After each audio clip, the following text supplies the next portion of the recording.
Let's talk about lethargy, which is one of the more negative aspects associated with this energy center. Laziness and a lack of commitment to anything are not only harmful, but also make us discontented or grumpy and allow our talents to atrophy.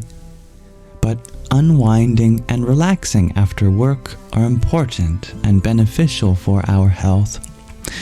A period of relaxation should always follow tension. As with everything in life, we need to discover a happy medium. One-sided development of any aspect of life is not beneficial to our progress.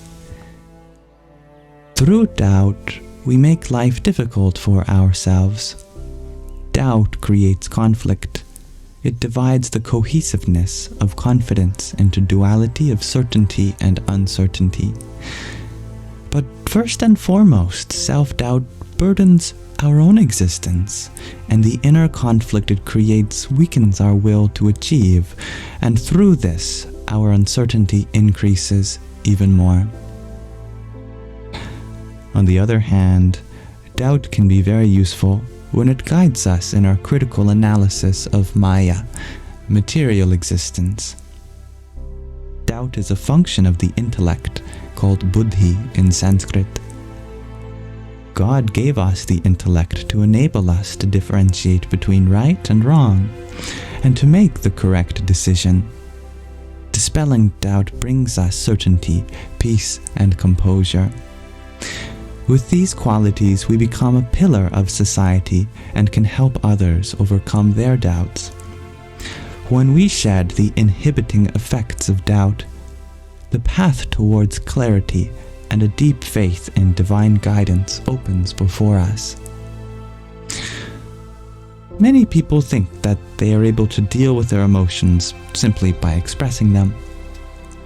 Unfortunately, this alone may be a serious mistake, because exactly the opposite may occur immediately.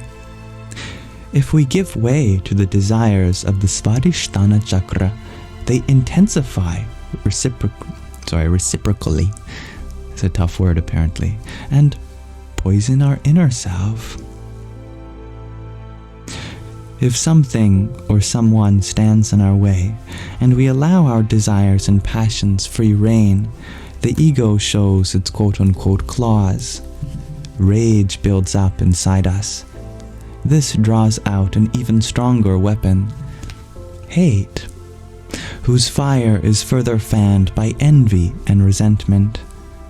And joining this pernicious gathering of forces as allies are greed and vindictiveness, which finally ignite the explosive charges of violence and cruelty.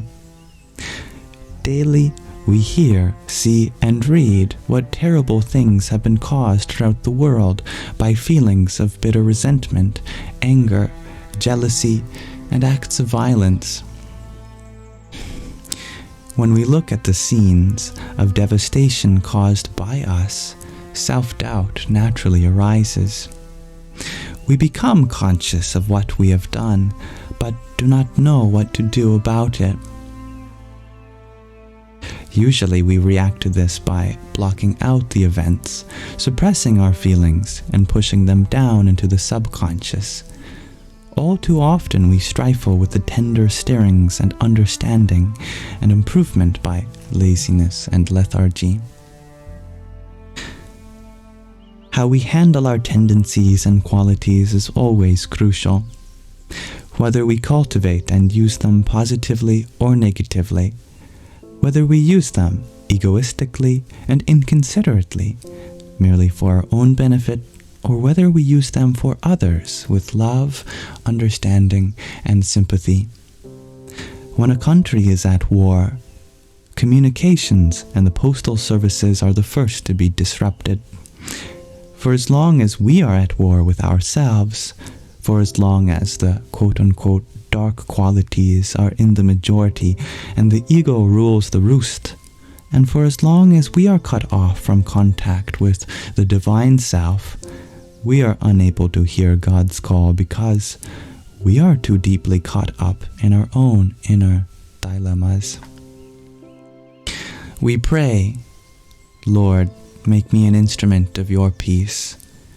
But in order to attain a state of peace and harmony, we must first convert our negative energies, which expresses itself as desire, annoyance, quarrelsomeness, bitterness, and resentment, into a constructive and creative mental attitude. Peace is like a candle in our hands. To look upon our environment with the light of peace means to bring the world a loving attitude, kindness, trust, and understanding. Anger and jealousy make the heart close. In reality, the entire universe is within our heart. We should open our hearts and allow everyone to feel the love and warmth within.